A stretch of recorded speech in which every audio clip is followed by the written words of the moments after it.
Finalmente, perceber ou me descobrir como pertencente a uma determinada ideologia, a ideologia da direita conservadora, foi muito mais, mas muito mais do que apenas perceber que eu partilho de uma mesma ideologia com um percentual muito grande, não só no Brasil, que é a maioria no Brasil, mas também no mundo todo, tá? Isso foi muito libertador. Por quê? Porque, na verdade, eu sempre me senti a pessoa diferente.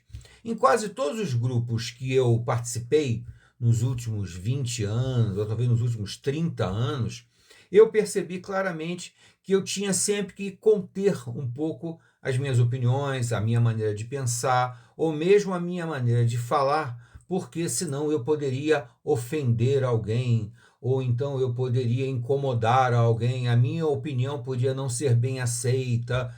Tudo isso daí se foi se tornando um hábito, foi se tornando comum, foi se tornando normal. Eu estou dando esse depoimento aqui porque eu acredito que muita gente tenha passado pelo mesmo que eu passei. Depois dos anos 80, 1980 até 1990, nós fomos sofrendo um processo de encolhimento, tá? Com a volta, né, dos governos republicanos, né, com o fim do governo militar, e todo aquele movimento em prol da democracia, em prol da nova Constituição, a Constituição Cidadã e toda aquela ideologia que veio crescendo gradualmente lá a partir dos anos 70, que culminou nos anos 90. Essa foi fazendo com que, muito mais do que o Brasil tomasse o rumo da esquerda, que foi contido, né, foi evitado durante os governos militares, mal evitado, né, gente? Vamos falar a verdade, mal evitado, muito mal feito. Mas vamos lá, deu uma segurada na coisa, a partir dos anos 90 eles voltam a progredir e nós passamos a nos encolher. Eu costumo dizer que a situação do Brasil trágica que nós vivemos hoje em dia, subordinados a uma ditadura comunista, é uma consequência do nosso silêncio, de todos nós que somos da direita conservadora.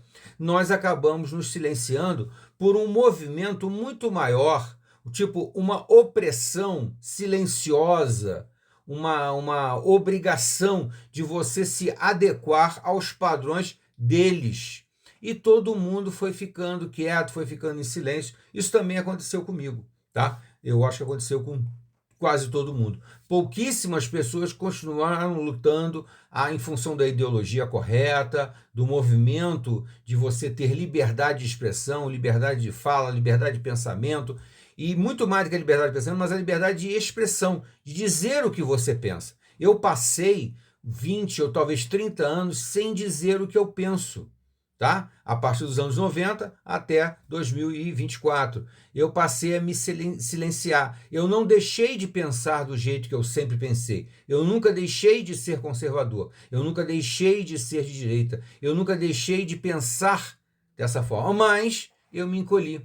Eu fui me encolhendo para poder me ajustar, me adequar aos meios que eu frequentava, né? Não poderia viver isolado no alto da montanha, né? Então isso daí foi muito complicado, muito difícil, tá? Me senti sempre o estranho, o diferente, as minhas opiniões sempre sendo questionadas, eu sempre sendo um pouco mal visto, porque era um cara que falava umas coisas verdadeiras, mas muito duras. Ninguém queria ouvir nada disso. Todo mundo queria alguém passando mão na cabeça, dizendo que você era vítima, que você era um pobre coitado, que você precisava de ajuda, que a sociedade é que era culpada e que nós não éramos culpados, cada um de nós. E, na verdade, a maioria dos problemas que nós enfrentamos são problemas nossos, são coisas que nós temos que combater, que nós temos que sobrepujar, temos que sobreviver a isso e vencer, tá?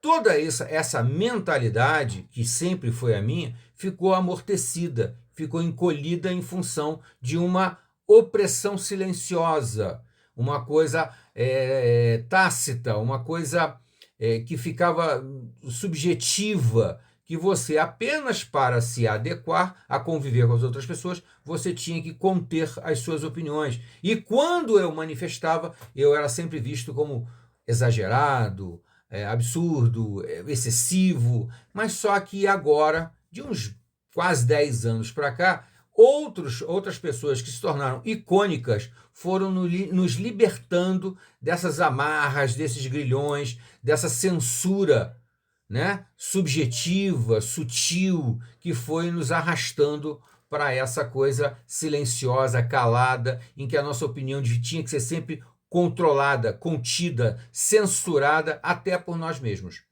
E aí surgiram pessoas como o Jair Bolsonaro, como o Donald Trump, como Elon Musk, agora Gustavo Gayer, Pablo Marçal, não posso, que talvez seja o expoente máximo dessa pirâmide e que não tem papa na língua e que fala o que pensa na hora que tem que falar, que não vai engolir a verdade em função de que a verdade pode incomodar alguns, então você tem que dar uma suavizada. Nós passamos 30 anos ouvindo discursos, entrevistas e debates em que o candidato, por que fosse mais à direita, o que era quase zero, tá? Mas quando tinha, ele sempre controlava o discurso dele, ele sempre continha o discurso dele.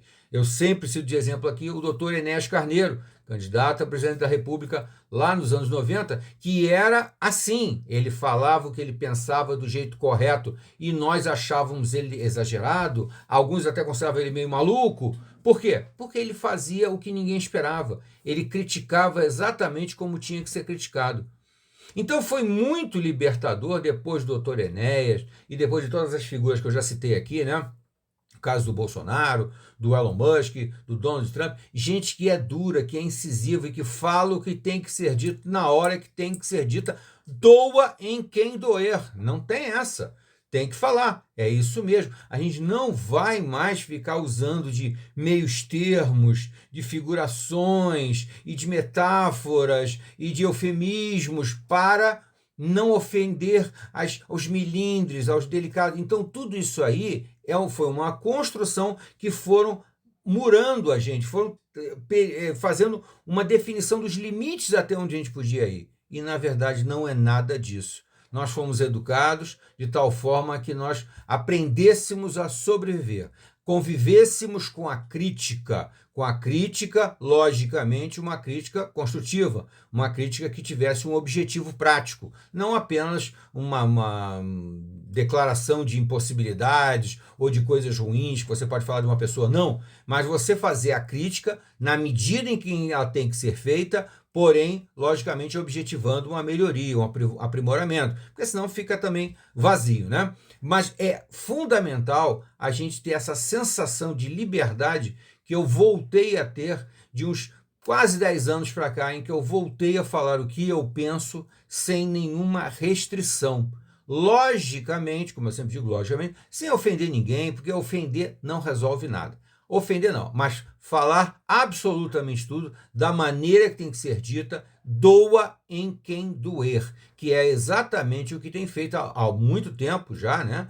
O Jair Bolsonaro, o Donald Trump, o Elon Musk e agora, para conhecimento geral, o Pablo Marçal. Tem sido exatamente isso. Não podemos mais levar para casa e engolir mentiras, suposições, e o Pablo Marçal não admite isso, não aceita isso. Falou uma coisa errada, seja de quem for, ele vai pedir à pessoa que se explique, que exemplifique, que dê uma prova do que está falando, porque senão fica muito fácil você construir um discurso enorme, uma narrativa gigante e inserir um monte de inferências ali que não tem comprovação nenhuma, que é apenas a sua opinião e uma opinião tendenciosa, que tem um objetivo inescrupuloso lá mais na frente, que é fazer com que as pessoas acreditem naquela bobagem. Então, realmente, se me perceber finalmente como sendo alguém de direita e conservador e que eu tenho um apoio muito grande, me libertou de um monte de frescuras e eu voltei a poder expressar a minha opinião e, mesmo assim, cada vez mais perceber que tem gente que pensa como eu. Tá bom, gente? Até a próxima.